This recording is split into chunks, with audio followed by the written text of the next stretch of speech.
सबसे पहले तो आज की डेट लिख लो, today is 11। Everybody would be writing everything on the notebook. Each man would be writing on the board.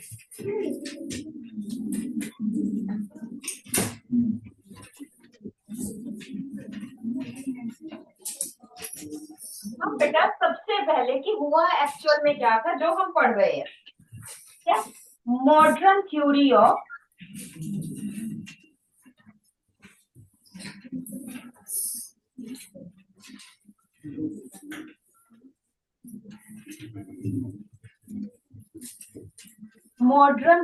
Of evolution, क्या हम कहते हैं न्यू डार्विनिज्म। मैंने आवाज ना आवे किसी दी हों। क्या सबसे पहले इधर छोड़ दो वर्कशीट, थोड़ा सा छोड़ो, अभी इधर देखिए। सबसे पहले नेशन are the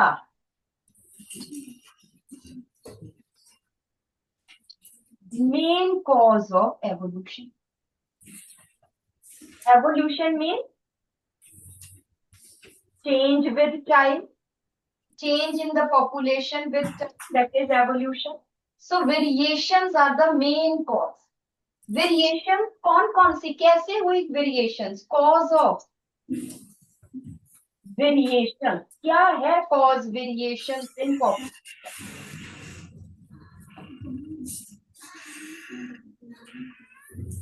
कैसे एक पॉपुलेशन में वेरिएशंस होती है? सबसे पहले तो the first is sexual reproduction.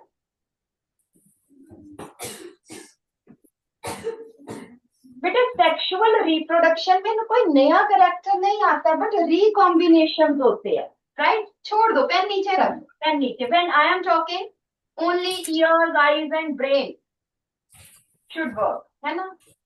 बस उसको छोड़ दो। सेक्सुअल रिप्रोडक्शन और रिकॉम्बिनेशन, कोई नया कैरेक्टर नहीं आया है, रिकॉम्बिनेशन हुए हैं। फॉर एग्जाम्पल फादर की ब्लैक आईज है, मदर के ब्राउन हेयर है, तो बच्चे में black eyes and brown hair आ गए, कैरेक्टर्स का रिकॉम्बिनेशन हुआ है, no new character is form, so it leads to slow and gradual variation. ये ग्रेजुअल चेंजेस है, धीरे धीरे हुए जा रहे हैं, continuous, gradual and continuous also. उसके बाद आ जाती है mutations.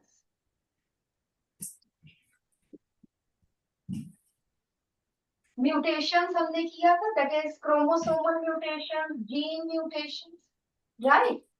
These are random, directionless, कोई डायरेक्शन थोड़ी है म्यूटेशन की, यूजफुल म्यूटेशन होगी, कुछ भी हो सकती है, ठीक है? रैंडम है, कभी भी हो जाए, रैंडम, डायरेक्शनलेस, फास्ट है, अगर होती है तो बहुत जल्दी होती है, बट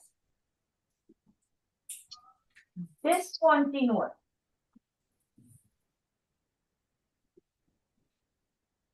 वेरिएशंस हो गई तो हो गई म्यूटेशन, नहीं हुई तो नहीं हुई, ठीक है? So one is sexual reproduction, that is gradual, mutations causes discontinuous variations. Then next आ जाता है बेटा और वेरिएशंस कैसे है? जीन फ्लो, एक पॉपुलेशन ये है,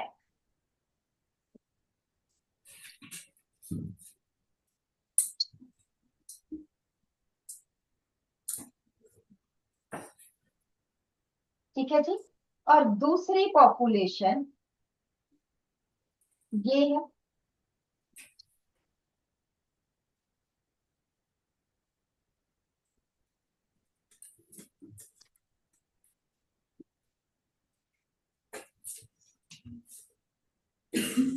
पॉपुलेशन 1, पॉपुलेशन 2।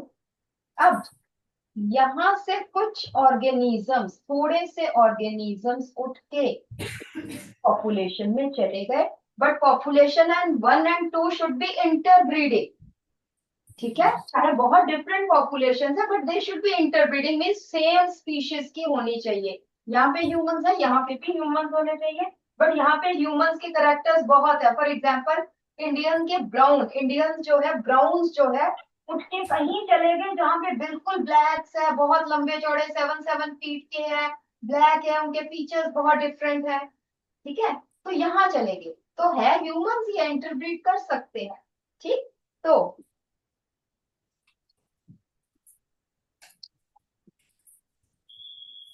ये हमारी पॉपुलेशन तो है ही।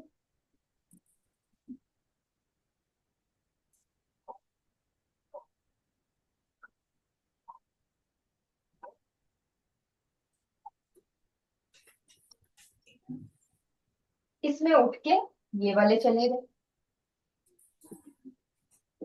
दे कुछ they interbreed with each other and after 2 generation, interbreeding चलती जा रही है। After few generations it results in formation of a population having, ऐसा नहीं कि सारे ये हो जाएंगे, कुछ ये भी बचेंगे,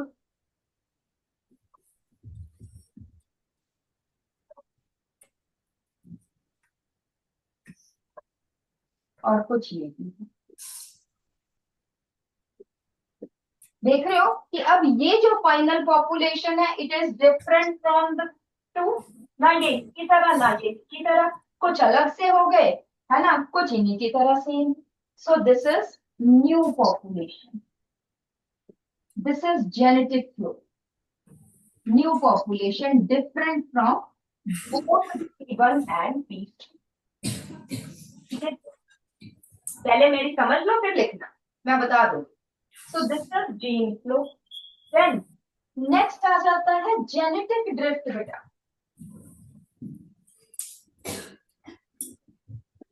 very very important।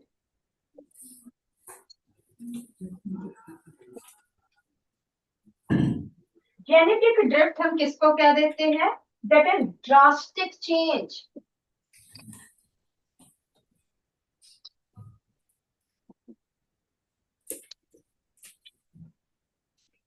In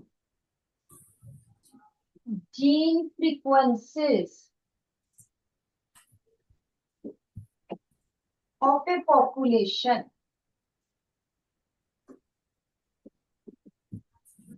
without any role of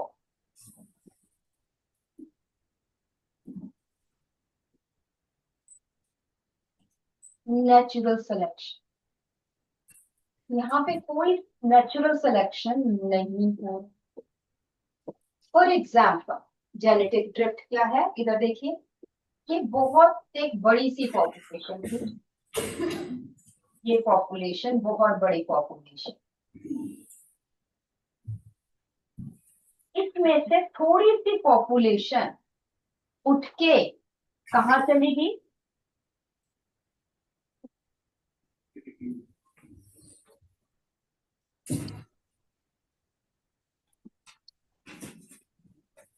ये करोड़ों में अरबों में पॉपुलेशन थी, इसमें से फ्यू हंड्रेड्स उठ के जो है ये आइसोलेटेड आइलैंड पे चले,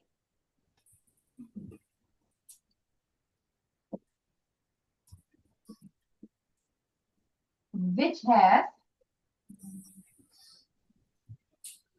different environmental conditions।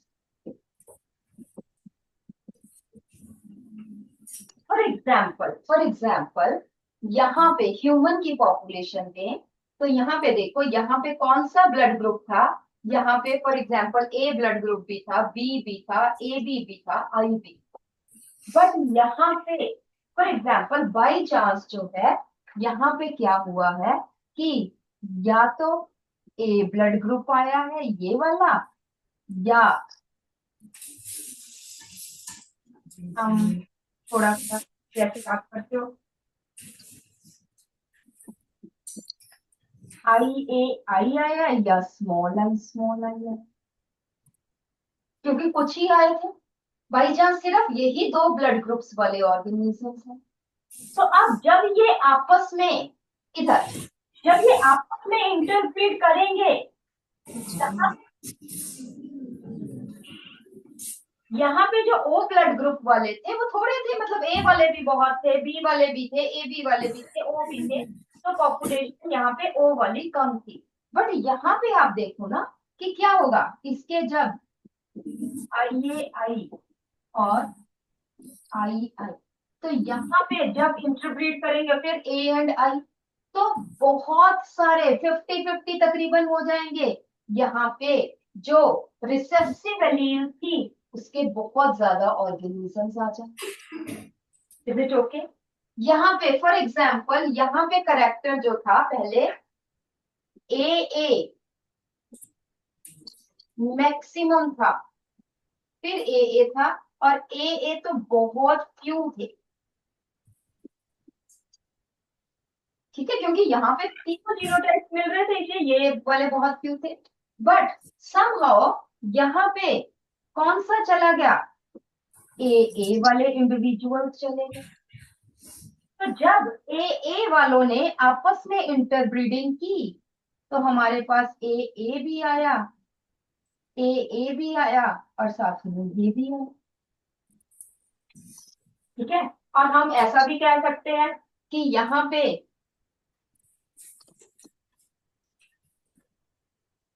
ये वाले आ गए। तो जो अब कहने का मेरा क्या भाव है, बट आई मीन टू से कि यहाँ पे जो रिसेसिव एलील थी, due to large population it could not express much in this population, but here because only few individuals they have shifted to this island having few genotypes, they interbreed with each other, and many recessive alleles they come in homozygous form and they get fixed in the population. और क्योंकि वो recessive character यहाँ तो नजर ही नहीं आ रहा था, but यहाँ पर आके वो रिसेसिव करेक्टर नजर आना शुरू हो गया, तो वो रिसेसिव एलील फिक्स हो गई। यहाँ पे जीन फ्रीक्वेंसी चेंज हो गई, यहाँ पे रिसेसिव एलील ऑलमोस्ट जीरो थी उसकी जीन फ्रीक्वेंसी, यहाँ पे आके 50% हो गई, तो जीन फ्रीक्वेंसी चेंज हो गई। Is it right? तो यहाँ पे जो हम लिखेंगे वो क्या है कि drastic change in gene frequency of a population without any role of natural selection. तो एक और पॉइंट लिखेंगे कि genetic drift occurs in small populations only, बड़ी में तो पता ही नहीं चलेगा।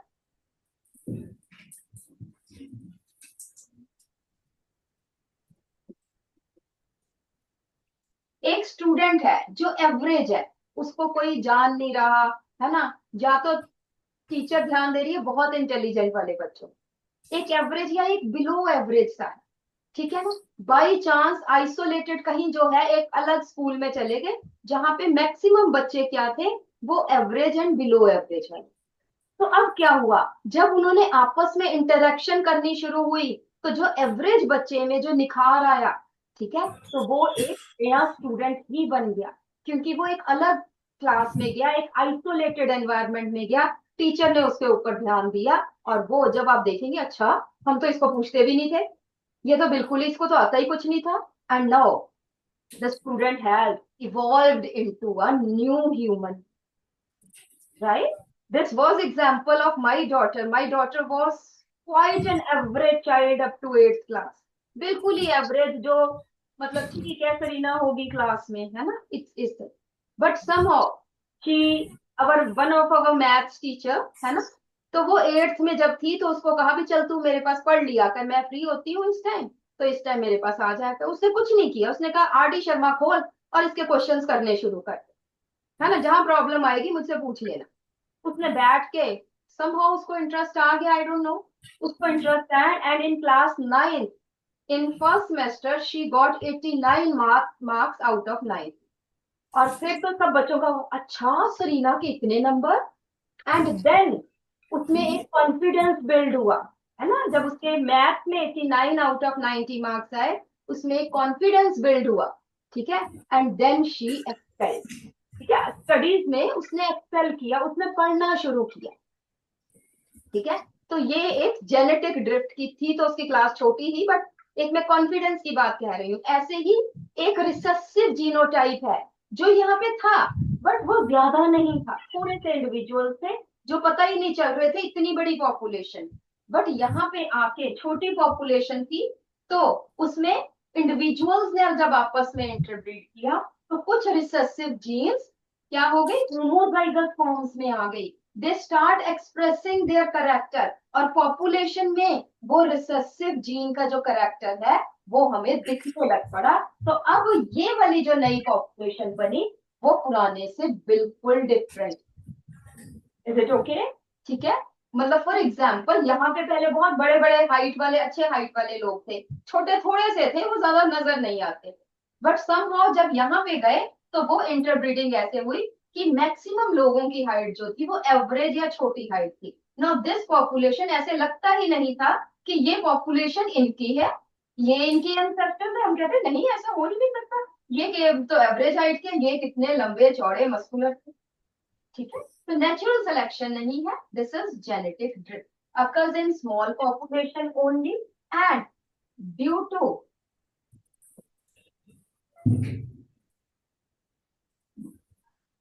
interbreeding between individuals of small population, मैं ऐसे लिख रही हूँ, some recessive alleles get fixed, का मतलब है होमोजाइगस फॉर्म में आ गई,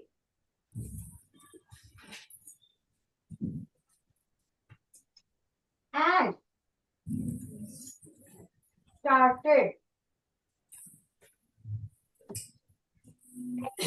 itself,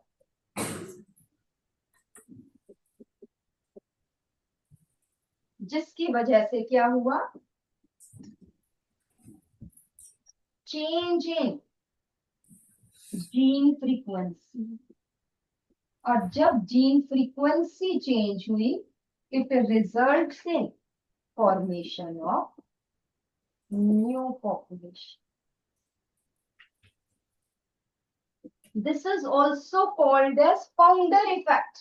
ये जो छोटे से इंडिविजुअल, थोड़े से इंडिविजुअल्स यहाँ पे गए, they are called as founders, ठीक है। तो this is genetic drift can be exemplified by founders, ठीक है। किसने दिया था, सीवल राइट ने, genetic drift, it was proposed by सीवल,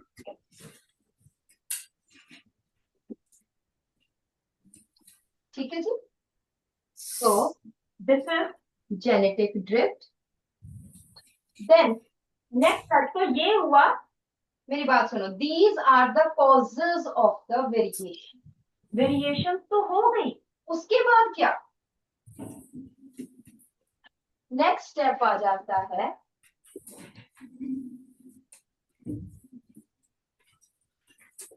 reproductive isolation. बेटा अगर जो न्यू इंडिविजुअल्स अलग से बने हैं, जो न्यू पॉपुलेशन बनी है, अगर दोबारा जाके अपने पेरेंट्स के साथ, मतलब पेरेंट पॉपुलेशन में इंडिविजुअल्स के साथ ब्रीडिंग करने लग पड़े, फिर तो जो न्यू वेरिएशंस थी वो सब डिल्यूट हो जाएंगी। So reproductive isolation, that is interbreeding of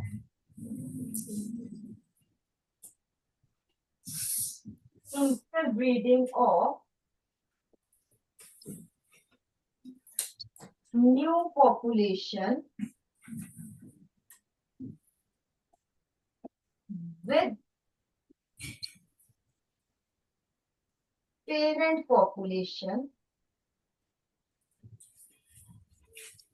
should be prevented.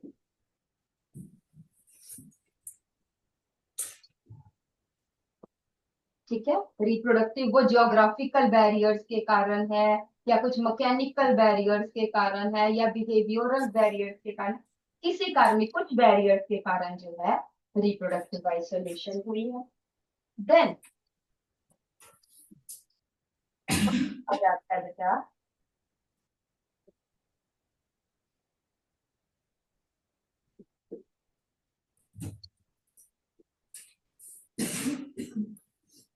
Natural selection.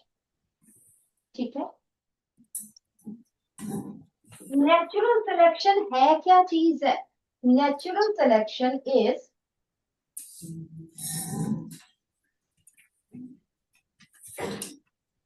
Reproductive fitness.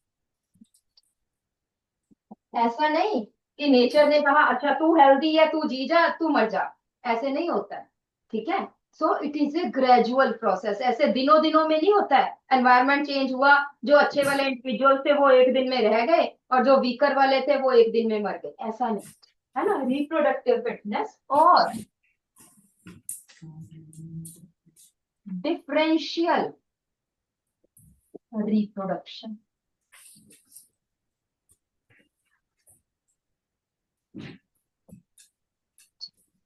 सो है क्या ये चीज?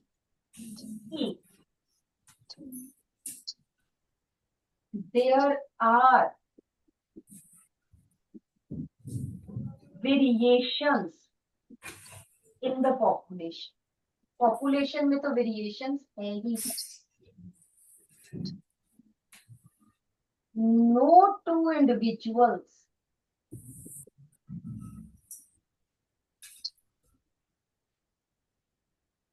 are similar.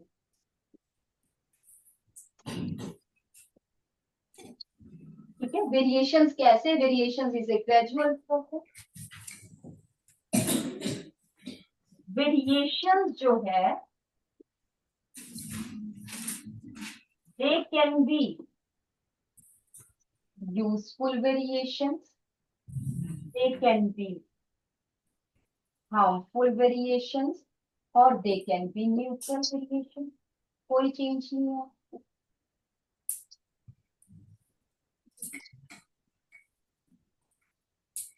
All variations,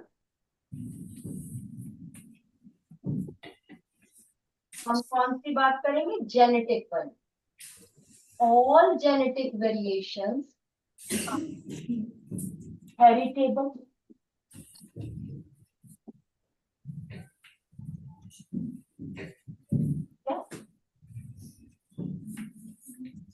The organisms having useful का मतलब है more adaptable variations. The organisms having more adaptable means जो environment को adapt करने के काम आता है। The organism आपने पूरा लिखना, मेरी तरह org नहीं लिख देना। The organisms having more adaptable variations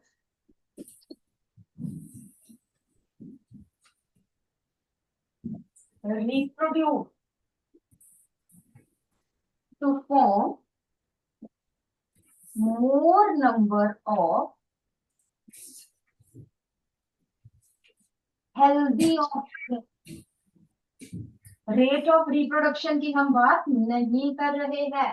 for example insects का रेट ऑफ रिप्रोडक्शन इतना हाई है, बट उनके बहुत सारे एग जो है वो डैमेज हो जाते हैं, मर जाते हैं। राइट, सो वेरिएशंस जो है they reproduce to form more number of healthy offspring, so slowly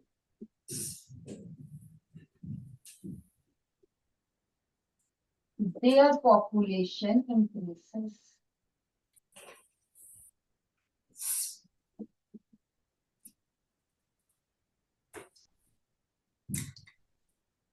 जबकि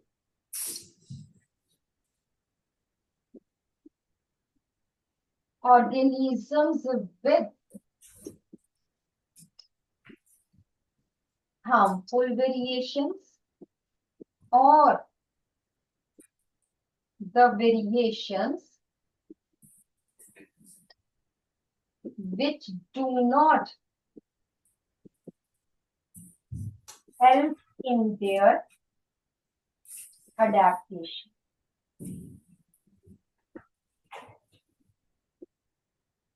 To the environment.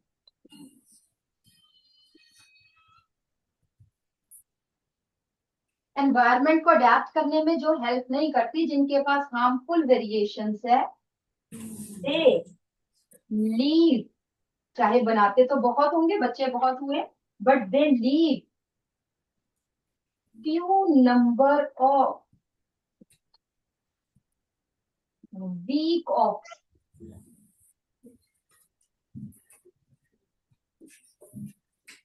पहले तो कम नंबर और ऊपर से जो उनके बच्चे हैं वो भी वीक है, due to which slowly their population decline or may become extinct.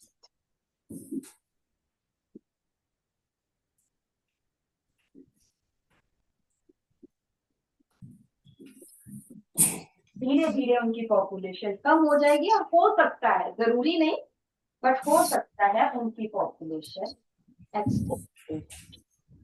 This is natural selection. हाँ जी, do you want me to explain DDT resistant bacteria, antibiotic,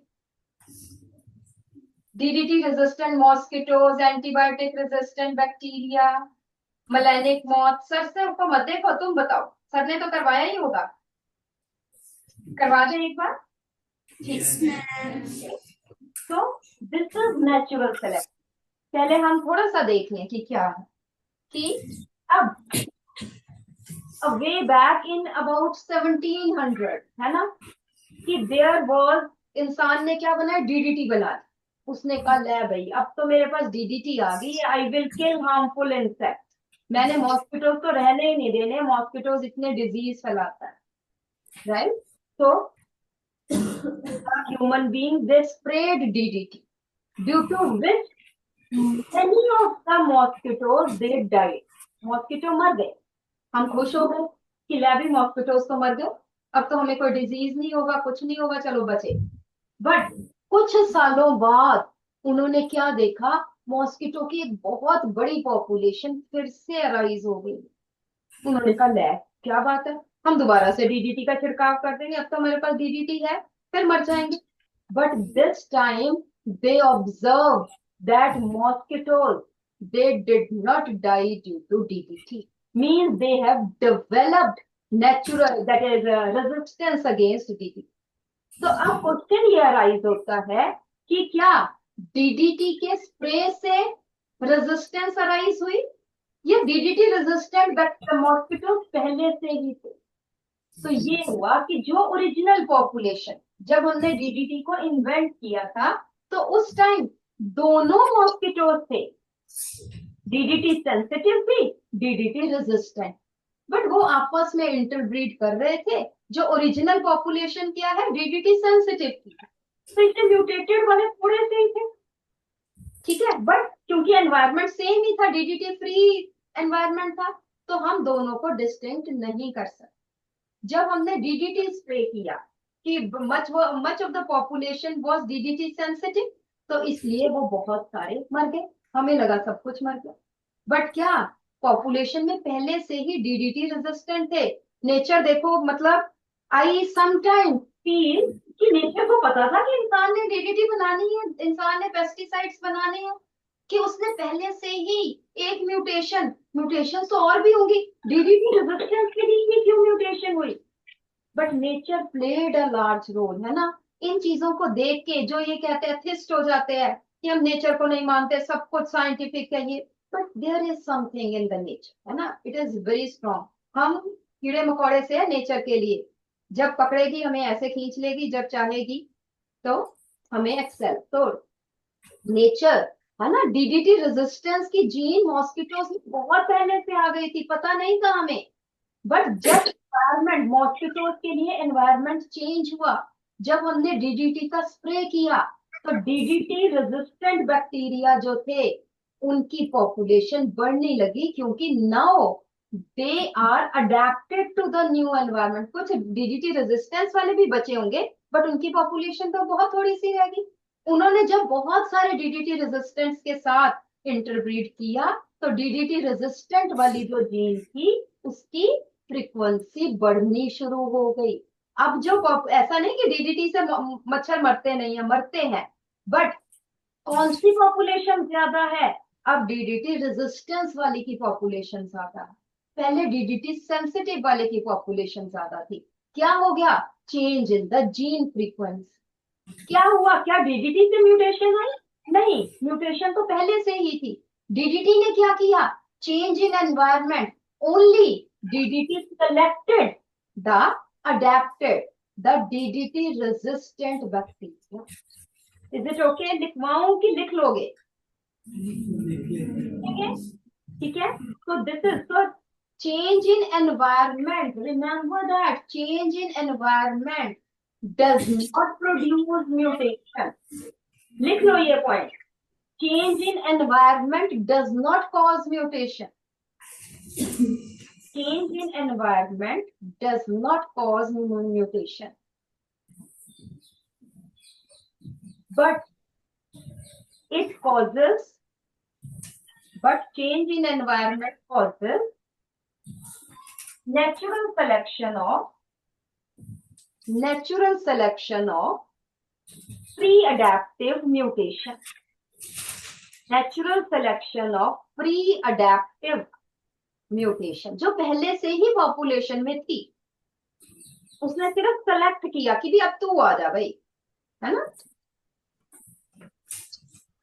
बहुत सारे जो है क्रिकेट बहुत ज्यादा खेलते हैं हमारे कंट्री में, गांव गांव में खेला जाता है, ठीक है। तो उसके बाद जब सेलेक्टर्स आते हैं, वो क्या करते हैं? हर विलेज में से जो बेस्ट है उनको निकाल के एक टीम बना ले। Is it right? This is natural selection, right. Another is antibiotic resistant. हम कहते हैं, अब हम क्या करते हैं? अच्छा कोल्ड हो गया, लो जी एंटीबायोटिक खाओ। अरे भाई, कोल्ड आजकल बैक्टीरियल नहीं है। मैक्सिमम जो हमें कोल्ड एंड कफ है, it is viral, and viruses are not affected by antibiotics. So why to take antibiotics in cold and cough? हल्का सा बुखार हो गया, लो भाई एंटीबायोटिक खा लो। भाई देख तो लो एंटीबायोटिक की जरूरत भी है कि नहीं, टेस्ट तो कर लो। So excess use of antibiotics is harmful, क्योंकि हो सकता है हमारे में बैक्टीरियल इंफेक्शन हो, बट वो बैक्टीरिया जो है हमारा इम्यून सिस्टम ही उसको किल कर दे, हमें एंटीबायोटिक की जरूरत ही ना हो, बट हम एंटीबायोटिक्स हर 2 महीने बाद एंटीबायोटिक्स खाई जा रहे हैं। उससे क्या हो रहा है कि there is selection of antibiotic resistant bacteria. Sensitive वाले की पॉपुलेशन खत्म होती जा रही है। आप कहोगे भी रेजिस्टेंट तो पहले से भी है, हमारे एंटीबायोटिक खाने से क्या हो गया? नहीं बेटा, सेंसिटिव की पॉपुलेशन, जब सेंसिटिव और रेजिस्टेंट दोनों है तो दोनों इंटरब्रीड कर रहे हैं, तो सेंसिटिव का नंबर बैलेंस में रहता है। व्हेन वी टेक बहुत सारे एंटीबायोटिक्स, तो सेंसिटिव वाले खत्म हो गए, और किसका नंबर अब बढ़ रहा है? दैट इज रेजिस्टेंट वाले बैक्टीरिया का नंबर बढ़ रहा है। तो जो पुरानी एंटीबायोटिक्स है वो यूजलेस हो गई, क्योंकि जो बैक्टीरिया की पॉपुलेशन आ रही है वो तो सारी रेजिस्टेंट है। Now we have to develop new antibiotics, and that takes a lot of time, lot of money, बहुत कुछ, ठीक है। देखना पड़ता है कौन से केमिकल्स क्या है क्या, और फिर हम एंटीबायोटिक्स ऐसे ही यूज करेंगे, फिर ये प्रोसेस तो चलता जाएगा। सो दो चीजें हैं बेटा, वन थिंग 99 टेम्परेचर है, 100 टेम्परेचर है, एंटीबायोटिक लेना शुरू कर दो, नॉट प्रिस्क्राइब। क्योंकि एंटीबायोटिक से क्या नुकसान होता है? एक तो हमारे यूजफुल बैक्टीरिया मरते हैं, दूसरा एंटीबायोटिक रेजिस्टेंस बैक्टीरिया बढ़ जाते हैं, तीसरा हमारा इम्यून सिस्टम भी वीक हो जाता है, बिकॉज इम्यून सिस्टम शांति से बैठ जाता है कि चल इनको करने दे, एंटीबायोटिक ले रहे हैं, आपे ठीक करेगा एंटीबायोटिक, मुझे क्या करने की जरूरत है काम। ठीक है, हमारा इम्यून सिस्टम बेचारा बैठा बैठा, एक तो वैसे ही जंक फूड के बोझ से वैसे ही बेचारा दबा हुआ है ना, पिज्जा बर्गर नूडल्स ये खा खा के बेचारा दब गया है। ठीक है, दूसरा हम एंटीबायोटिक लोड और डालते हैं तो काम अब बंद कर देता है, फिर हम बुढ़ापे में रोते हैं, हाय हमने क्या कर्म किए। कर्म ये है, ठीक है ना, कि हम इतना बीमार रहते हैं, पता नहीं हमारे कौन से बुरे कर्म है, हमें ही बीमारियां टिपती है। So why, because we have not maintained our health. ठीक है, so take less antibiotics only when it is required. ठीक है, तो DDT resistance bacteria due to natural selection, DDT resistant mosquitoes and DDT resistant mosquitoes due to natural selection, antibiotic resistant bacteria due to natural selection। ठीक है, next आ जाता है एक, that is peppered moth. Peppered moth पता है, yes और no?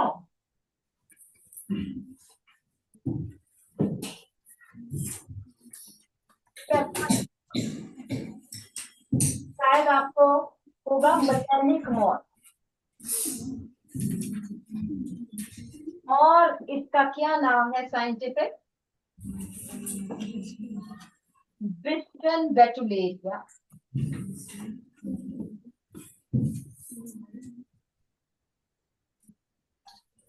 ठीक है, विस्टन बेटुलेरिया, ये कहाँ पे, इंग्लैंड में, आई होप 1751, मुझे ईयर तो नहीं याद है, ईयर आप देख लेना। ठीक है, स्टडी की गई। ठीक है, टू फॉर्म, इस मॉथ की टू फॉर्म्स है,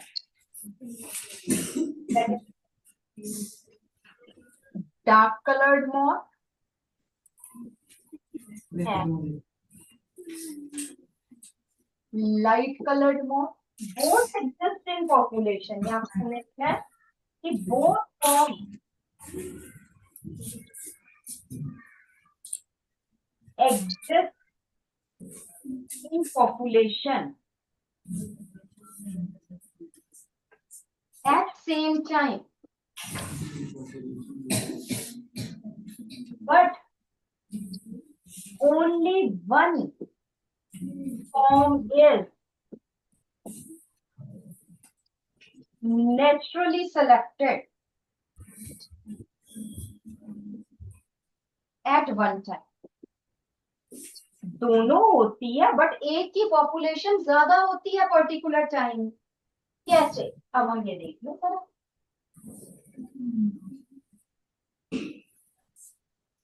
क्या देखा गया, देखा ये गया, पहली कंडीशन क्या थी, दैट इज बिफोर इंडस्ट्रियलाइजेशन। देख लो ये, जब इंडस्ट्रीज डेवलप नहीं हुई थी तो उसका हिस्सा था, that is pollution free environment, pollution free air, air में कोई पोल्यूटेंट्स नहीं थे। जब पोल्यूटेंट्स नहीं थे, इधर से देख लो बस, आपको ना समझ में आ जाएगी। Trees are covered by light colored lichen। आपको पता होगा ट्रीज से होते हैं lichens, are the symbiotic association between algae and fungi. ठीक है, लाइट कलर्ड, हल्के भूरे रंग के जो है लाइकन्स, व्हाइट कलर्ड लाइक। सो इस केस में इधर देखो बस, सर को अपना काम करने दो, तुम इधर पर। जो लाइट मॉथ थे, लाइट कलर्ड मॉथ, कैमोफ्लेज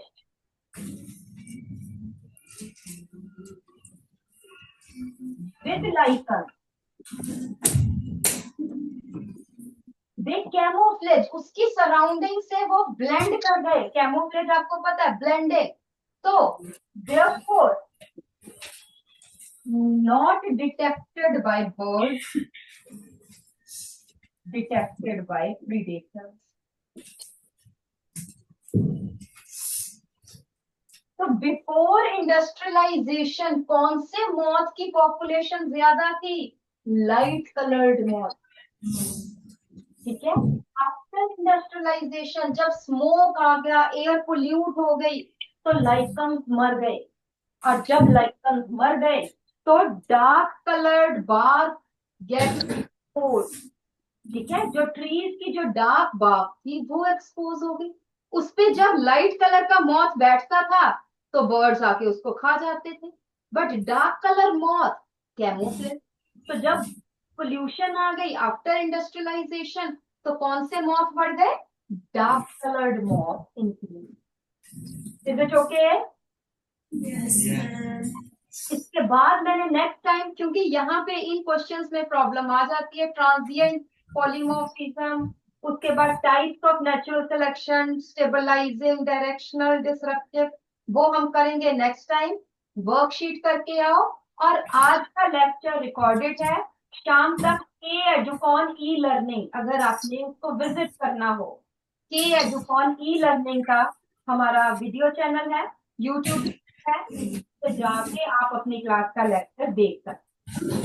यही कहना कि मैडम ने लिखने का टाइम नहीं दिया, अब हमने तो पता ही नहीं मैम क्या बोल के चली गई क्या, ठीक है। एंड आई विश कि सुनो, और सर ने आपको कराया हुआ है, एक दो बार सुनोगे, रट्टे मारने की जरूरत ही नहीं। अंडरस्टूड? ओके बेटा, बाय बाय, थैंक यू।